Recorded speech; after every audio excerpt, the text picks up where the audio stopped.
Hi everyone, Chuck Gatica here for a Healthier Michigan podcast. In the upcoming episodes, we'll feature conversations from the Mackinac Policy Conference, which centers around the theme, The Power of And. This theme encourages dialogue among speakers and attendees, emphasizing the importance of an inclusive approach for Michigan's policy solutions. By bridging divides and fostering nuanced thinking, the concept of the power of and promotes unity, progress, and benefits across various sectors in the state.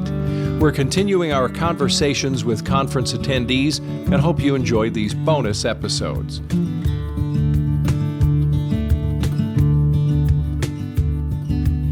On this episode, we'll focus on the power of business and philanthropy in Detroit. We'll talk with Invest Detroit Senior Vice President, Operations and Policy, Jennifer Hayes, Greektown Neighborhood Partnership Board President, Athena Pappas, Eastern Market Partnership President, Dan Carmody, and Michigan Humane President and CEO, Matt Pepper. First up is Senior Vice President, Operations and Policy of Invest Detroit, Jennifer Hayes. Good to see you. Good to see you. You having a good time? Excellent time. And what does that mean here for people? Because I know there's a lot of meet and greet going on, but is this a powerful place for you to be?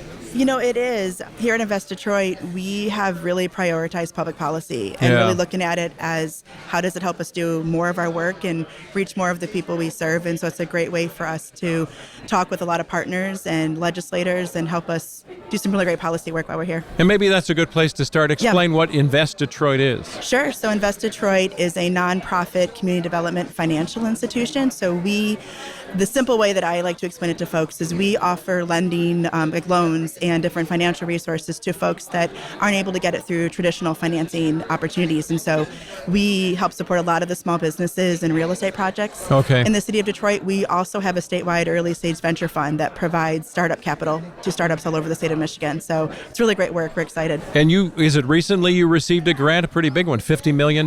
We did. So last year, as part of the federal CDFI fund through the New Market Tax Credit program, we received our largest allocation to date, which was $50 million.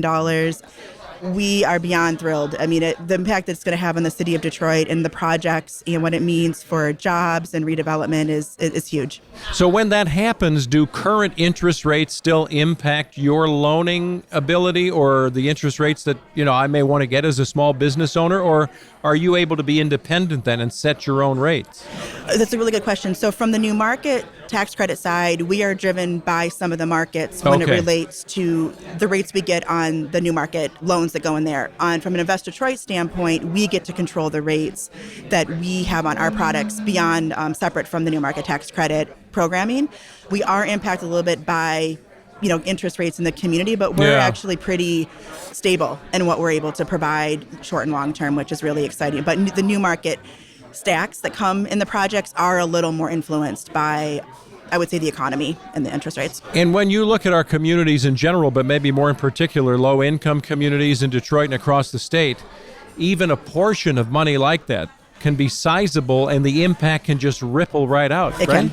I would say without New Market Tax Credit programs and this type of funding coming into Detroit, some of the projects you see would never be able to happen. Like what? So I can give you a couple examples of the projects that we're working on. So from our last award, we received a smaller allocation of about $15 million, and we were able to do a couple of really great things. One, we support an organization called My Locker, and it is going to create almost 500 jobs for Detroiters. Wow. It's located in Corktown. Great company. The second thing we did with that is we allocated over $6 million for what we called a small fund.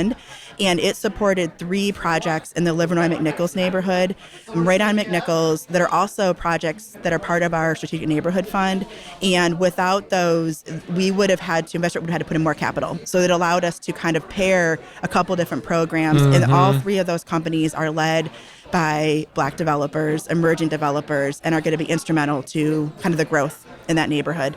So those are just examples of our last award. And our current award is even more exciting. So when you go to partner with other groups, if you're walking in, you're carrying a pretty big stick, and that has to have, I don't even know how to explain it. I guess it not only brings credibility to a project, but it may other partners may say, oh, you're in, so we're in. That's right. I think it allows other partners and other people beyond just the CDFI community to be interested, to be willing, and to take, a lot of these projects, the numbers don't work, right? So you're bringing in capital to help make the projects work. And I think it allows people to be more open to coming in and supporting investment, especially in Detroit. And oftentimes maybe it's that they don't work yet. Right. Exactly. And then the metrics may be that more in human capital than in actual dollars. Yep. And then you get special tools like this that really help kind of put it over the finish line. Yeah. So what other projects would you see on the horizon that you're able to talk about? Sure. So with our $50 million allocation that we just got, we've just closed on our first 2 transactions.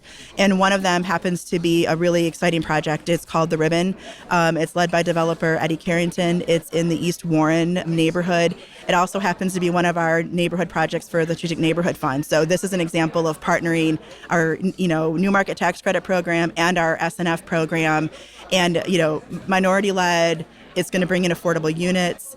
It's a project that is actually supported by Blue Cross Blue Shield as our neighborhood partner. They've also provided some funding for the park that's in that neighborhood, and we have 4 other SNF projects in that corridor. So that's an example of really a catalytic project in the East Warren neighborhood that's going to lead to other developments as well. So when I see you sharing this in person, there's an obvious excitement. Does that extend itself to optimism about the future of the city and our communities? I can say personally I am, and I think I can speak for our team to say yes. I think this is a really big tool for us to make projects that are difficult to make happen. And I think with the economy we're seeing, projects are taking longer to do, they're more expensive, and having tools like this, but having the community and the partners that we have, we're really making a difference in these neighborhoods. And it's exciting to be able to leverage developers and small businesses from those communities that get to have projects and businesses in their own communities. And to see that for them is so rewarding, to be part of a team that gets to do that. So looking more long-term, because we're kind of talking past, present, and future in these episodes, what do you see? What's the vision? So we still have a pretty big allocation left from our $50 million, and I know our team is currently looking at how do we continue to support projects in the neighborhood led by Black developers? How does it align with our strategic neighborhood work so we can continue to leverage other programming? We also want to make sure we're focused on job creation. So it's not just about redevelopment, it's also making sure we've got jobs for Detroiters. So I know we have a really robust pipeline that our team's currently evaluating, and one of the challenges with the new market tax credit program is you can't really get the next award unless you've allocated all of it. And so we're really making sure we've got shovel-ready projects so we can get the money out the door so we can keep applying for it year over year. Oh, that's interesting. Yeah. Yep. So we really want to keep a robust pipeline in making sure the projects keep moving forward, and that helps you keep getting awards year over year. So am I saying this wrong? You have to start to run out of money before you get more? Exactly. So you kind of get to the edge of the cliff and have to sort of jump in a way, right? But I think that also shows, what a great community Detroit is. There are so many partners that we work with, whether it's the team at the city, some of our other CDFI partners, just other partners, about what projects mean a lot to the neighborhoods and in the different communities, and how do we prioritize those as they're getting ready, and so we can continually be looking forward in our pipeline and supporting the needs that come. Well, your optimism is contagious. I'm glad you shared some of it with us. Yeah. I'm glad. No, it's great work, and it's great to see the impact we're having in neighborhoods. Well, good to have you here. Thank you. I appreciate you having us. Jennifer Hayes, Senior Vice President, Operations and Policy of Invest Detroit. Take good care. Thank you. Next up is Board President of the Greektown Neighborhood Partnership, Athena Pappas. Good to have you with us. Thank you for having me. Are you enjoying the conference so far? Yes, it's great, and the weather is lovely, so I'm really happy that... Isn't it like natural air conditioning turned on? Isn't that great? Really happy about it, yes. So talk about the Greektown Neighborhood Partnership, because I know this is an urban planning initiative that's got great ideas of what can happen moving forward in a place that we all think of as just iconic. Yes, well, in 2019, we began a study which with some consultants, which evolved into the Greektown Vision Framework Plan, and it was a group of the stakeholders in the Greektown area, all privately funded. They got together to put together this vision plan for the future. We recognize and value and appreciate the treasure that Greektown is to the city. And as a second-generation business owner in the district, really want to continue to see it thrive for the next 20 years for my kids to see. Yeah. So we're kind of in the second phase of this with more of a plan in place, with a streetscape improvement plan, which takes the street down to one lane and curbless sidewalks, widening the street Oh, or the wow. sidewalks to increase pedestrian traffic and be able to do a lot of different events and closures and really kind of plan experiences for people to come visit. Now, I know part of this idea, of open spaces is adding open spaces. And when I think of Greektown, I'm trying to envision, like, where can that go? Yeah, I mean, I think there's a few spaces where we can add some more kind of public space, but what we're really looking at is creating more area in the street and widening the sidewalks. They have more outdoor cafes, adding bollards at each end of kind of each block to be able to do some programming, some family-friendly activities, and really continue to grow and expand and build on the legacy that it is already there. So do you see this idea of density, of people being able to live there, work, and play as being a key to this? Absolutely. When we did our study in 2019, one of the key components was residential. And we're really fortunate, actually, just by somewhat of fluke, I would say. We have a 16-story residential building that's almost finished called the Exchange, right at kind of the corner of the district.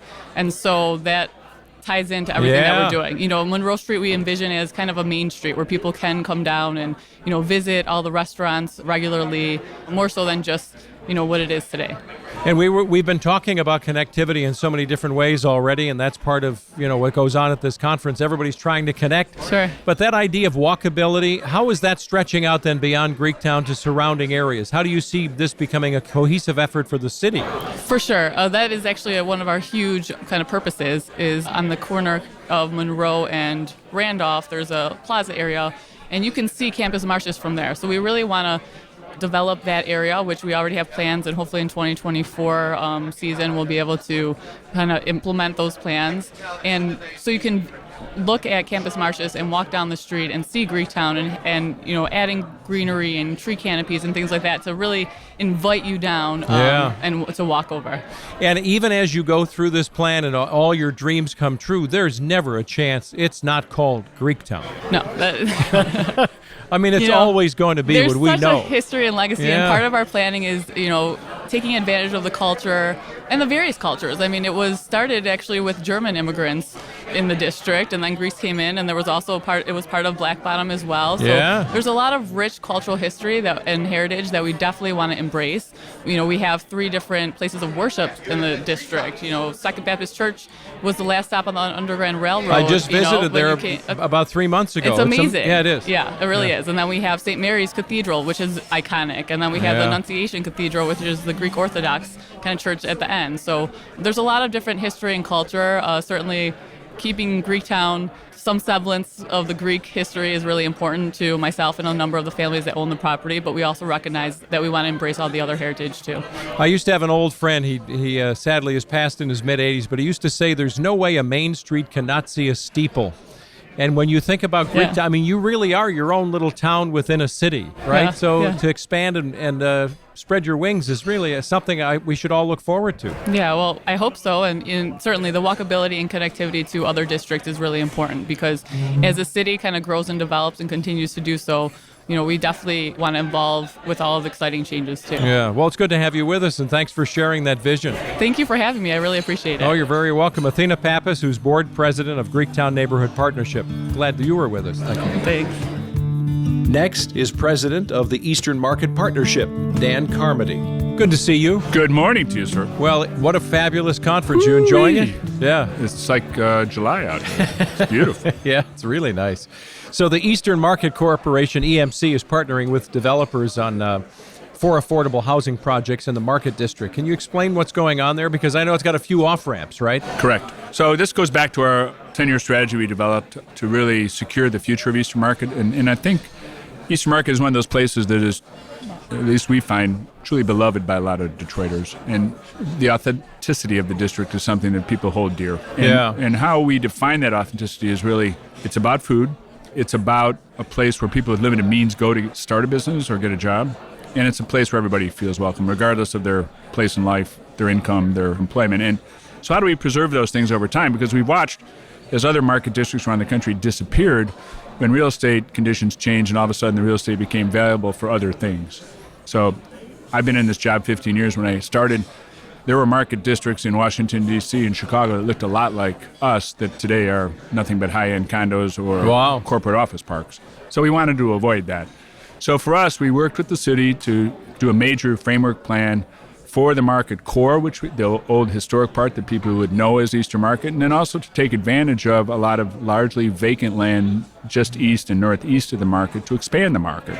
That gives us the chance to do two things. One is create about 1 million square feet of new food production, processing, and/or distribution space, but through innovative use of stormwater management, greenways, buffer that space to create some places for people to live in a neighborhood where they could actually walk to work. And so since there's a lot of entry-level positions in some of the food businesses, it's an opportunity for people starting out in life, perhaps with minimal skills, that they could get a place to live that's decent, safe, affordable, and walk to work. And that's creation of household wealth when you don't have to not only have a car payment, but more importantly, not have a car insurance payment. And so we're working with 3 different developers on 4 projects, the total of about 300 affordable housing units, generally between 30 and 70% of area median income. The first one is in line with funding at MISHDA to build 50-ish, 55, I think, workforce housing units on a place at the south end. It's basically Wilkins and St. Aubin that would be separated by a greenway from our planned regional distribution center for Michigan, Ohio, and Ontario farmers. So truly trying to demonstrate this plan that I just talked about, and hopefully with construction starting next year. We have a similar project. We, as a nonprofit, purchased a former Campbell School site where, with the same developer, Pivotal out of Cincinnati, we want to build 100-ish units of senior housing and then repurpose the school as actually an early childhood education center. So have a multi-generational campus. The early childhood education center critical as a workforce development tool because the 2 big things that keep people from going back to their job is either transportation or care for small children. So if we can solve the transportation problem by having a walkable neighborhood and solve the child care problem by having a quality, affordable infant to preschool coverage, we're thinking holistically about how to create generational wealth in a neighborhood that once was a thicket of single bungalow houses that there's 2 or 3 left.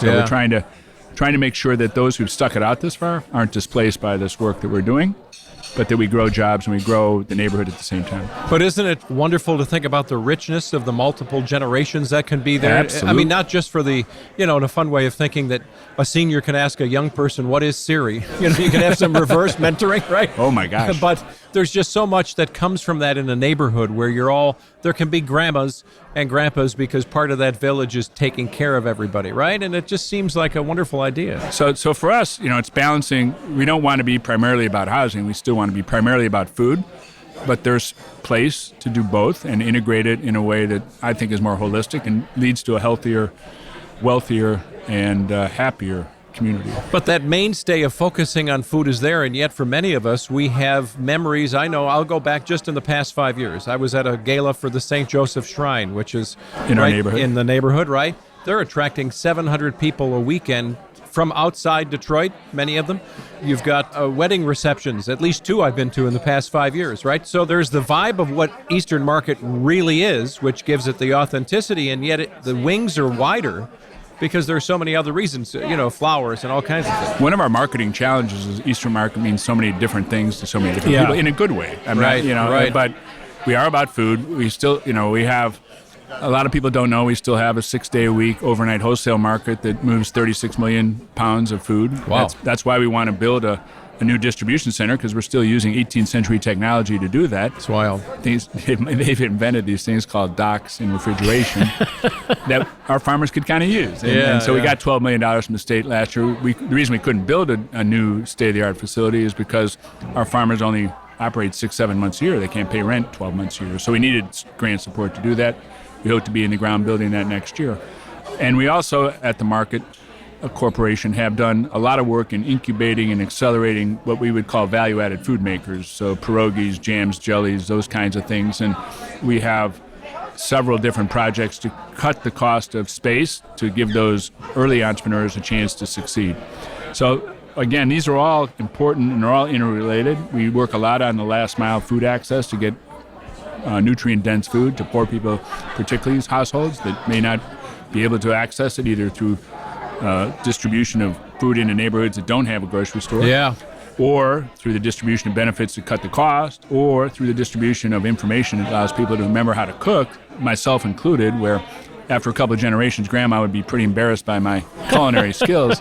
All three of those are important to actually affect a diet change. We saw during the pandemic what happens when we have such a high incidence of type 2 diabetes. The comorbidity with the pandemic was startling. And so we saw at the market people beginning to buy more fruits and vegetables in response to trying to strengthen their immune systems, which we think is as important a part as building affordable housing. Well, and if you're right there where that food, as you mentioned, is resourced, you're not buying all of your groceries at a party store or a gas station. You're just not eating all that processed stuff. And we have a national epidemic of type 2 diabetes, and it's mostly caused by our diet. Have you encountered any other roadblocks that are not moved out of the way? Because it sounds like, not that it's smooth sailing, but it sounds like you have figured out ways to go from A to B. And well, it's been a long journey, and I wish it went quicker. But we, as part of this journey, we had to rezone 2,000 parcels, and that's been accomplished. And now, as I say, the first two projects that we hope in the food district expansion would be a local meat processing company wants to build a 140,000 square foot facility to expand its presence. And that was the primary driver for the expansion, because if we don't provide these sites, there's no place in the city of Detroit they're going to stay. Yeah. And so they currently have 300 jobs. They hope to add 150 jobs. So that project, the north end of what we call the Food Innovation Zone or the expansion area, and then our farmer distribution center at the south end, those bookends, then we can 10 to 20 years to kind of fill in between them. It's about a 25-acre piece of ground. So okay. But again, it's trying to go down the path in parallel fashion with job-creating activities as well as strengthening the commercial mix so that it's still the neighborhood that has product for people regardless of their income. Yeah. At the same time as adding housing at price points that anybody, regardless of income, can afford to live in the neighborhood. And we have private developers doing some market rate housing. That's fine. But we as a nonprofit are focused on working with other developers to make sure that those entry-level workers have a place to live in the market just as much as people that have higher incomes. Well, exciting times for Eastern Market and for Detroit, really, and the region. We are the last major urban food district left in the country at a time when most cities wish they had a little bit more focus on food, because what we have experienced the last 50 years with dependence on California or the rest of the world for our fruits and vegetables may not be so reliable in the next 50 years. And so places like Michigan or New Jersey that had a rich vegetable history, we better get better at it again. And Eastern Market is one of the keys to doing that. Well, thanks for your time. Good to see you. My pleasure. Dan Carmody, president of Eastern Market Partnership. Take good care. And finally, president and CEO of Michigan Humane, Matt Pepper. Good to see you again. Good to see you as well. The dogs say hello. Thank you very much. I was going to ask you for pictures, but that doesn't go well over a podcast. No, pictures are fine, and we've got them trained to ring the bell to go out, so all right. If you hear any bells, you'll know that they're close. You got to have me teach me how to do that for my dogs. So we're glad that you're with us. Through 2030, there's this, what is it considered a program, this community effort that you've got going on? Yeah, I mean, it's a lot of programs that are turning into initiative, and what it's about is, when you think about pets, sometimes I think we don't appropriately value the impact they have on our lives in terms of creating more healthy communities, safer neighborhoods, how much they impact the economy, how much people, if you're in your 20s, you make life decisions where to live based on your pets and pet accommodating facilities. But the reality is, if you look at Detroit and Metro Detroit, there are some pockets of really good, pet-friendly spaces, but the reality is, it's not a really inviting place for pets and pet owners, and what we want to do is change that. We want to create Detroit to be one of the most humane communities in the country by 2030, and the impact of that is not just on the pets, it's on the people, and that's what we're excited about. So when you talk about health and wellness, is it because my dog, and I always say it this way, my dog is taking me for a walk, but it's true. I mean, I'll come back and look and it'd be like, oh, I got 4,000 steps out of that deal alone. Yeah, there was a report that came out last week that said pet ownership saves $22.7 billion a year in healthcare costs. Wow. And that's exactly why it is. It's that, I may not want to go for a walk, but the dog needs to get out. You're 31% more likely to be active if you have a pet. You're 35% less likely to die of heart attack or stroke. All of these factors, your emotional stability is better. Sure. All of those things keep you out of the hospital and keep you healthy.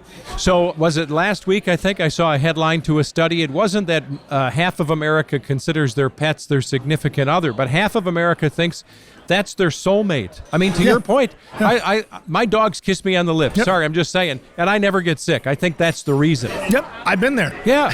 Yeah. Every day, right? Yeah, well, that gets out. Not only do they provide this emotional stability and real physical impacts on our life and well-being, but you're getting into the how people make choices. So 44% of people in their 20s in the last couple of years bought a house for the dog they might get or have. Wow. Not for children, not for school districts, but because it's going to have a great backyard for the dog they intend to get. And they do. They consider them starter children and absolutely members of the family. And that's part of the reason that healthcare organizations have to consider pets, because pets aren't optional to people. 70% of Americans have pets, and they will prioritize the needs of their pets over their own. So if we're not included, other support services aren't going to its intended purpose. So what is the goal then with this 7-year Ready, Get, Set, Go hike looking at 2030? What do you propose starts to happen in Detroit? Because I'm thinking, well, there are sidewalks and there are crosswalks, and what more can happen? Well, instead of just working in the community, it's working with the community. Okay. So we're working with several communities right now, potentially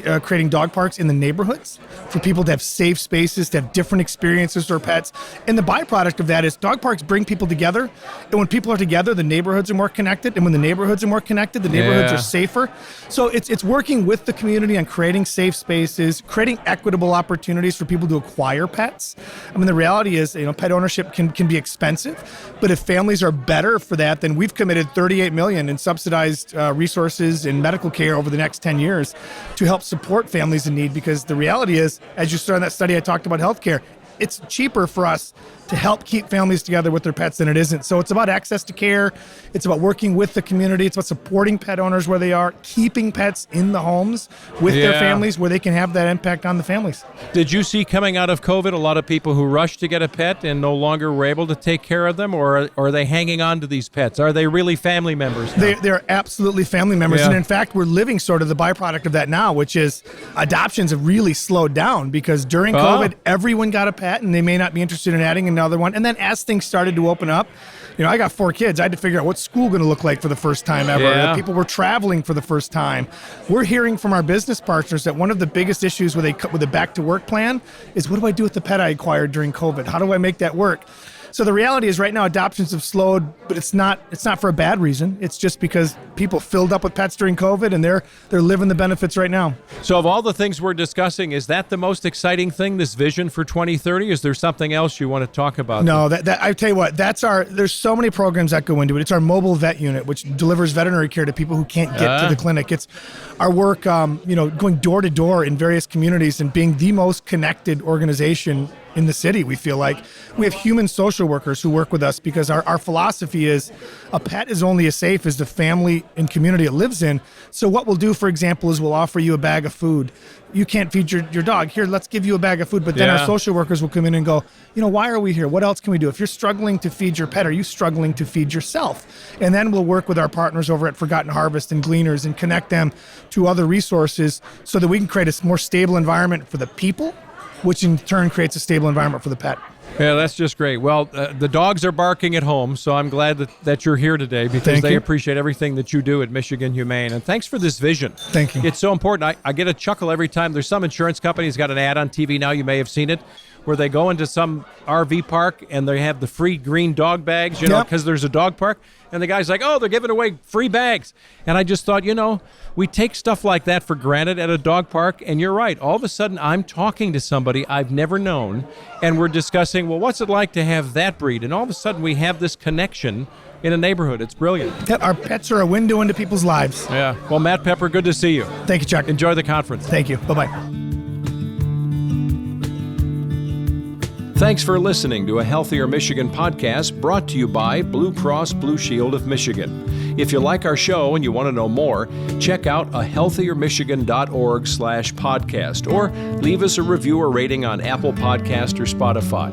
To get new episodes on your smartphone or tablet, be sure to subscribe to us on Apple Podcast, Spotify, or your favorite podcast app.